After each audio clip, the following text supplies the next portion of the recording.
جی اور کوئی صاحب ہے, کوئی سوال ہے؟ السلام علیکم. وعلیکم السلام. حاجی پپو وہ چٹھی سے بول رہا جی.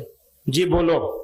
اگر مسلم راجنیتی سے سامپردائک طاقتیں مضبوط ہوتی ہے تو جہاں اویسی صاحب یا کوئی مسلم پارٹی چناؤ نہیں لڑتی وہاں بی جے پی کیوں جیت جاتی ہے, کیا کارن ہے؟ جی اصل میں یہ سوال جو ہے وہ تھوڑا ٹیڑھا ہے اور تھوڑا لمبا ہے. اب اس کے اوپر اگر میں بات کروں گا تو لمبی بات ہوگی, نمبر 1. نمبر 2, آپ نے آدمی کا نام لے لیا. میری عادت ہے میں آدمی کا نام لیتا نہیں ہوں. اب سوال کرنے والے نام لے لیتے ہیں, میں جواب دوں گا تو کہیں گے جی یہ تو ان کے خلاف بول رہے ہیں. ایک بات یاد رکھیے, خلاف میں اور اختلاف میں بہت فرق ہے. خلاف ہونا اچھی بات نہیں ہے, منفی بات ہے, نیگیٹو بات ہے. اختلاف کرنا حق ہے ہر انسان کا. ہم لوگ ایک جمعیت کے لوگ بیٹھے ہوئے ہیں یہاں, ہم آپس میں بھی اختلاف کر سکتے ہیں اور اس اختلاف کے نتیجے میں کئی مرتبہ اچھی باتیں نکل کے آ سکتی ہیں. لیکن اگر ہم ایک دوسرے کی مخالفت کرنے لگیں گے تو اچھی بات پیچھے رہ جائے گی, خراب بات آگے آ جائے گی.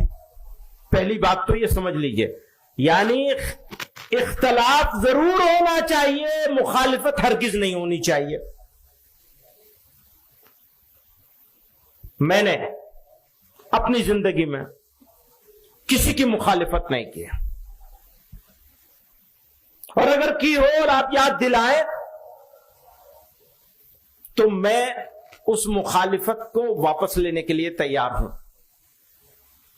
اختلاف بہت لوگوں سے کیا ہے, وہ اختلاف اصولوں پر ہوتا ہے, اس پہ میں کوئی سمجھوتا کرنے کے لیے تیار نہیں.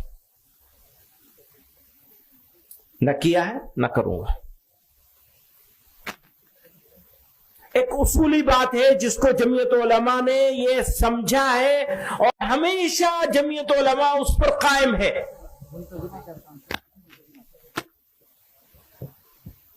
آزادی کی لڑائی مل کر لڑی گئی, ملک کو آزاد کرنے کی لڑائی مل کر لڑی گئی,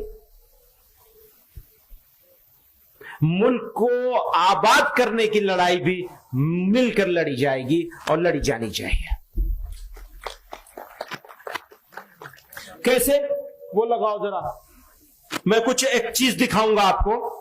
میں نے کچھ سال پہلے اس کو بنایا تھا. آج اتفاق ہے بھارت میں 2019 میں مسلمانوں کی آبادی, کل آبادی ملک کی جو ہے وہ پہلے دیکھیے, یہ ہے کل آبادی 137 کروڑ لوگ ہیں جو اس ملک میں بستے ہیں. 137, اس کو موٹے طور پر 140 کروڑ مان لیں کیونکہ عام طور پر 140 کروڑ بولا جاتا ہے. مسلم آبادی اس میں سے 19.5 کروڑ ہے. 140 کروڑ میں سے مسلمان 19.5 کروڑ ہیں. غیر مسلم ہے 117 کروڑ ہے نا, 117 کروڑ اور 50 لاکھ ہے نا, 117 کروڑ ہے. وہ دیجئے. تو غیر مسلم اس میں سے 117 کروڑ ہیں. اب آپ یہ دیکھیں گے کہ اس میں کتنے لوگ ہیں جو ہمارے دوست ہیں, کتنے ہیں جو ہمارے دشمن ہیں, مخالف ہیں. تو دوست اور دشمن نہ کہیں بلکہ وہ ایک تعبیر جو تھی وہ اس کو بدلنا تھا نا یہاں. اور کتنے ایسے ہیں جو خاموش ہیں, نہ دوست ہیں نہ دشمن ہیں. 3 طرح کے لوگ ہیں ملک میں بسنے والے لوگ. اگلے اس میں چلیے سلائیڈ میں. میرے حساب سے آج کی تاریخ میں جو ہم سے اتفاق نہیں رکھتے, سخت اختلاف رکھتے ہیں, وہ 30% ہیں. اور جو ان سے ہماری کسی حد تک ہمارے ساتھ کئی چیزوں میں اتفاق رکھتے ہیں وہ 10% ہے. पॉलिटिकल वजह से और अलग अलग रीजन से हमारे साथ कारोबार करते हैं, या कुछ मजहबी मामलात हैं जिनकी वजह से, यानी दीगर अकलियतों होने की वजह से ये हमारे 10% हैं। और खामोश लोग जो ना हमारे मुखालिफ हैं ना हमारे मुआफिक हैं, ये 60% हैं। आप इसको समझ गए? दोबारा से कहूं, हमारे सख्त मुखालिफ, आजकल आप सोशल मीडिया पे बहुत सारी चीजें देखते हैं, बहुत तरह तरह की बातें लोग बोल रहे हैं, या मेन स्ट्रीम मीडिया में भी, या खुद मीडिया का भी टोटल रवैया अगर आप देखेंगे तो वो ऐसा ही है। उसकी तादाद मेरे नजदीक 30% है। आप इससे इत्तेफाक करते हैं? हाथ उठा के बताइए। इत्तेफाक करते हैं कि 30% लोग बिगड़ गए, ज्यादा से ज्यादा। मेरे नजदीक ये कम है, लेकिन ये बहस में न पड़े इस वजह से मैं इसको 30% मान रहा हूं। और जो हमारे साथ ताल्लुक रखते हैं किसी वजह से भी, ये ज्यादा से ज्यादा कम से कम 10% है। मेरे नजदीक इससे ज्यादा है, लेकिन मैंने कम से कम किया है। और तीसरे वो हैं जो खामोश हैं और मेजोरिटी है उनकी, अक्सरियत है उनकी, यानी 60% है वो। अगली स्लाइड जाओ। 1 मिनट यहां रुक जाओ। आपने देखा यहां ये 17 करोड़ 22 लाख मुसलमान हैं। थोड़ा बारीक सी बात है, इसको जरा तवज्जो चाहूंगा आप लोगों को। मुसलमान जहां मुसलमानों की आबादी की अक्सरियत है, वहां कितने करोड़ मुसलमान रहते हैं? जैसे देवबंद है, जैसे धुबरी है, जैसे अररिया और पूर्णिया है, जैसे कश्मीर है, जैसे मुजफ्फरनगर का कोई इलाका होगा, कोई गांव होगा, कोई तहसील होगी, जैसे दिल्ली का ओखला है, जैसे दिल्ली की जामा मस्जिद का इलाका है। ये सारे इलाकों के मुसलमानों की तादाद को अगर हम टोटल करते हैं तो 3 करोड़ 40 लाख। आप समझ रहे हैं? 3 करोड़ 40 लाख मुसलमान ऐसे इलाकों में रहते हैं जहां मुसलमानों की अक्सरियत है। जैसे देवबंद है, हमें यह इत्मीनान है कि अगर हमारे घर का दरवाजा खुला रह जाए तो चोरी तो हो सकती है, आबरू को खतरा नहीं है। चोरी तो हो सकती है, घर छोड़ दिया, कोई बर्तन उठा ले जाएगा, सिलेंडर उठा ले जाएगा। ऐसे इलाके गांव के लिहाज से, शहर और कस्बों के लिहाज से, तहसीलों के लिहाज से, जिले के लिहाज से, उन सारे जगहों के मुसलमानों की जब तादाद हमने इकट्ठी की तो वो 3 करोड़ 40 लाख। और गैर मुस्लिम मेजोरिटी इलाकों में रहने वाले मुसलमान 14 करोड़ 20 लाख। आप समझ रहे हैं? मुसलमान इंडिया में 2 हालत में है। एक हालत उसकी यह है कि वो गैर मुस्लिम इलाकों में रहता है, यानी मुल्की सतह पर हम अकलियत में हैं, मकामी सतह पर कहीं हम अकलियत में हैं, कहीं अक्सरियत में हैं। जहां हम अक्सरियत में हैं वहां हमारी तादाद 3 करोड़ 40 लाख है। और जहां हम मकामी तौर पर भी अकलियत में हैं, हमारा एक गांव है, हम उस गांव में रहते हैं, वहां हमारे 20 घर हैं, 40 घर हैं, और गैर मुस्लिमों के 200 घर हैं। ऐसे मुसलमान पूरे मुल्क में जब हम उनकी तादाद देखते हैं तो 14 करोड़ 20 लाख है। एक तरफ 3 करोड़ 40 लाख, दूसरी तरफ 14 करोड़ 20 लाख।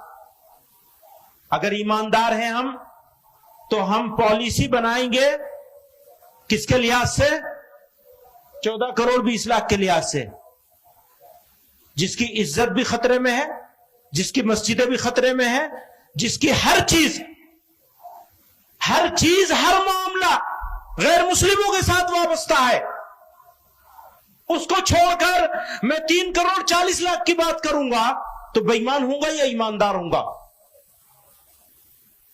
पिछले 75 सालों में आपकी जमीयत उलमा ने ये 3 करोड़ 40 लाख लोगों की बात नहीं करी, 14 करोड़ 20 लाख लोगों की बात करी है। समझ रहे हैं आप मेरी बात? कुछ लोगों की समझ में नहीं आएगी, अकल पे पर्दा पड़ा हुआ है। बात सुनो, क्यों पड़ा हुआ है वो भी बता दूं मैं। वो पड़ा हुआ इसलिए है कि ये जो 3 करोड़ 40 लाख जहां रहते हैं वही तो हमारा दारुल उलूम है। जब जमीयत उलमा को इजलास करना है, सरों की गिनती दिखानी है, तो मदद कहां से लेंगे? 3 करोड़ 40 लाख से मदद लेंगे। चंदा कहां से मिलेगा? 3 करोड़ 40 लाख से। आबादी कहां है? घनी आबादी है, जहां वहीं तो इजलास होगा। जहां मुसलमान थोड़े से हैं वहां क्या इजलास होगा? कहां होगा? कहां होगा? चंदा कहां से मिलेगा? मदरसा कहां बनेगा? स्कूल कॉलेज कहां बनेगा? अभी वो सवाल कर रहा था दोस्त मेरा, क्या सवाल कर रहा था? कॉलेज बनाने की बात करो। कॉलेज कहां बनेगा? यहां बनेगा, यहां। बड़ा मदरसा कहां बनेगा? यहां। मकतब कहां बनेगा? यहां। यहां आप बचा सकते हैं मुसलमान को मकतब ही बनाकर, कॉलेज बना के नहीं बना। कॉलेज बना ही नहीं सकते वहां कॉलेज कैसे बनाएंगे 14 करोड़ 20 लाख में? मेरी जिम्मेदारी क्या है? आपकी जिम्मेदारी क्या है? सुनो, पार्लियामेंट का मेंबर बनना है तो इनको राजी करना पड़ेगा, इनकी बात करनी पड़ेगी। इनका लबो लहजा क्या है? क्यों? मैं देवबंद में रहता हूं तो मेरे सामने मसला ही नहीं है इज्जत आबरू का, जान माल का, किसी चीज का कोई मसला नहीं है। मैं जो चाहूं बोल लूं, ईंट का जवाब पत्थर से दे लूं। लेकिन अगर मैं यहां रहता हूं या यहां वालों की फिक्र करता हूं तो मैं कैसे बोलूंगा?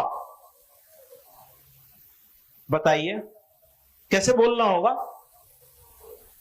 उसी लहजे में बात करनी होगी। अगर उस लहजे में बात करूंगा तो उस गांव के गरीब मुसलमान का क्या होगा जो 14 करोड़ 20 लाख गैर मुस्लिमों के बीच में रह रहा है? बताइए, किसकी बात करवाना चाहते हैं? बदल दूंगा मैं अपना लहजा। और सुनिए, गुलाम नहीं है आपके, आपसे बात नहीं कर रहा हूं, भाई लोगों से बात कर रहा हूं। गुलाम नहीं है आपके, गुलाम है अल्लाह के, मोहम्मद रसूलुल्लाह के सल्लल्लाहु अलैहि वसल्लम। उनके गुलाम है। और जब उनकी गुलामी करेंगे, इसे बदलो, उनकी गुलामी करेंगे तो याद रखो, उनकी प्रॉब्लम्स और इनके बारे में सोचे बगैर कोई एक लफ्ज जबान से नहीं निकाल सकते। दोस्तों, समझ रहे हो मेरी बात? अगले उसमें चलो। नेक्स्ट, मुसलमानों की 82% आबादी, 17.5% आबादी या 82% आबादी। जमीयत उलमा आज से नहीं, आजादी से पहले भी, आजादी के बाद भी। आजादी से पहले तकसीम वतन की मुखालिफत इसलिए की थी कि 82% मुसलमानों के बारे में सोच रहे थे। आजादी के बाद बिरादरान वतन को साथ लेकर चलने की बात हमेशा इसलिए करी कि 82% के बारे में सोचते हैं। हम हैं तो 17.5% के बीच में, यानी रहते हैं देवबंद में, लेकिन सोचते हैं 82% के बारे में, 82% के बारे में सोचते हैं। उनके बारे में सोच के पॉलिसी बनाते हैं। हम अगर कश्मीर की बात करते हैं, याद रखना, अगर हम कश्मीर की बात करते हैं तो आपके लिए नहीं बात करते हैं, कश्मीर के लिए बात नहीं करते सिर्फ, बल्कि भारत के इन 17.5 करोड़ मुसलमानों के लिए बात करते हैं। 14.5 करोड़, 14 करोड़ 20 लाख के लिए बात करते हैं। आगे चलिए, नेक्स्ट। गैर मुस्लिम अक्सरियती इलाकों में रहने वाले मुसलमानों की प्रॉब्लम्स, सिचुएशन और इश्यूज बिल्कुल अलग हैं। गैर मुस्लिमों के इलाके में रहने वाले मुसलमानों की प्रॉब्लम्स, सिचुएशन और इश्यूज बिल्कुल अलग हैं, और मुस्लिम अक्सरियती इलाकों में रहने वाले मुसलमानों की प्रॉब्लम्स, इश्यूज बिल्कुल अलग हैं। आप समझ रहे हैं मेरी बात? ये बात मैंने कह दी यहां तक। आप हजरात में से किसी समझदार आदमी के जहन में इस बारे में सवाल हो तो अपना नाम लिख के भेज दे, मैं उस सवाल का जवाब भी दूंगा अगर कोई सवाल आएगा। नेक्स्ट, मुस्लिम अक्सरियती इलाकों के मुसलमानों के सामने अपना ईमान, अपनी पहचान, इज्जत और आबरू बचाने का इशू नहीं है। भाई देवबंद वाले मुसलमानों के सामने ये इशू नहीं है, जबकि गैर मुस्लिम अक्सरियती इलाकों में रहने वाले मुसलमानों के सामने सबसे बड़ा इशू अपना ईमान, पहचान, इज्जत, आबरू और मसाजिद बचाने का है। कौन सी चीज बचाओगे? अपनी नाक बचाओगे या अपने भाइयों का ईमान और इज्जत और आबरू बचाओगे? फैसला आपको करना है। जमीयत उलमा तो इस फैसले पर है। मैं सारे दोस्तों को कहना चाहता हूं, आज के इस इजलास के जरिए से बताया जाए कि किसके लिए काम करना होगा। उस इलाके के मुसलमानों के लिए काम करना होगा जो मुस्लिम अक्सरियती इलाकों में रहता है, या उस इलाके के मुसलमानों के लिए, उस मुसलमान के लिए काम करना होगा जो गैर मुस्लिम अक्सरियती यानी गैर मुस्लिम, नॉन मुस्लिम मेजोरिटी एरिया में रहने वाले मुसलमान और मुस्लिम मेजोरिटी में रहने वाले मुसलमान, दोनों के सोचने का अंदाज भी अलग है, एटीट्यूड भी अलग है, रवैया भी अलग है, सोच भी अलग है, पॉलिटिक्स भी अलग है। नेक्स्ट, मुसलमानों की leadership, political leadership, religious leadership, social leadership, Muslim institutions, educational institutions, चाहे रिलीजियस हो और चाहे असरी तालीम का, जनरल एजुकेशन के हो, फॉर्मल एजुकेशन के हो, सब मुस्लिम मेजोरिटी एरिया से डेवलप होते हैं, वही बनते हैं। कोई बड़ा मदरसा किसी गैर मुस्लिम मोहल्ले में तो जाके बनेगा नहीं। तो मदरसों के लोग भी, कॉलेजों के लोग भी, कारोबार करने वाले भी, बिजनेस करने वाले भी, मुसलमान यूथ जो एनर्जेटिक यूथ है वो भी मुस्लिम मेजोरिटी एरिया में रहता है, लेकिन सोचता नहीं है। वही सोचता है कि मेजोरिटेरियन सोच, अक्सरियती अंदाज, सीना चौड़ा करके चलता है। उसे ये नहीं मालूम कि तुम्हारे भाई किस हाल में है और उनके ऊपर इसका इंपैक्ट क्या होगा तुम्हारे सीना चौड़ा करके चलने का। पैगंबर अलैहिस्सलातु वस्सलाम ने तो तवाज़ो के साथ चलने का हुक्म फरमाया, तवाज़ो इख्तियार करने का हुक्म फरमाया, अपने भाइयों की फिक्र करने का हुक्म फरमाया है। कौन है वो जो इतने मैं तो कहता हूं एक मुसलमान की आबरू बचाने के लिए हजारों लोगों को कुर्बान किया जा सकता है। एक मुसलमान की इज्जत और आबरू बचाने के सारा काम किया जा सकता है। यहां तो 14 करोड़ 20 लाख का सवाल है। अगली स्लाइड में आइए। अब हो क्या रहा है, आजादी के बाद से अब तक ऐसे लोगों को पसंद किया जाता है जो बड़ी भड़काऊ, बड़ी जोरदार, हाँ साहब ये है कायद। भाई बोलने वाले और करने वाले का फर्क तो समझ लो। करने वाला बोलता नहीं है, बोलेगा तो कर नहीं पाएगा, और नहीं करने वाले को बोलने का आसान तरीका है। ये थोड़ा इल्जामी जवाब है, मैं इल्जामी जवाब देता नहीं, लेकिन यहां बनता है ये, क्योंकि भड़काऊ बात करते हैं, इमोशनल बात, पूरी कौम को इमोशनल ब्लैकमेल करके एक घेटों में डाल दिया गया है। घेटोवाइजेशन हो गया मुसलमानों का, और डरा देते हैं। और डराने में हमारे माशाअल्लाह फिरका परस्त ताकतें तो नंबर 1 पर है। आजकल मीडिया भी डराने पे लगा हुआ है। سازش ہے مسلمانوں کو سیکنڈ گریڈ سٹیزن بنانے کی. ایسا انشاءاللہ کبھی کر نہیں پائیں گے, ہونے نہیں دیا جائے گا کسی قیمت پہ انشاءاللہ. اگلا نیکسٹ چلائے. جزاک اللہ, شکریہ. یہ ایک ہو گیا. اچھا اب آپ کوئی سوال ہے اور